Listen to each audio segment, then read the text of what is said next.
আরে বাহ, মনে হয় ভাইজি তার শক্তি দিয়ে মাছ ধরতেছে। এবার সমস্ত নদী তো বরফ হয়ে গেছে। আরে ভাইজি কিভাবে সমস্ত নদীর মাছ উপরে নিয়ে এসেছে? আমি আমার কাজ বুঝতে পেরেছি। আমি এখন আমার কাজ করব, আর আপনি নিশ্চিন্তে থাকেন আপনার কাজ নিয়ে।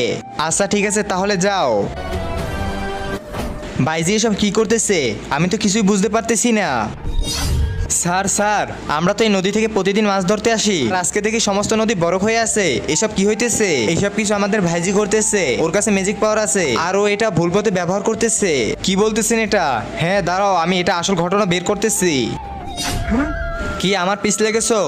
দাঁড়া, আমি তোকে আসল ঘটনা বলতেছি।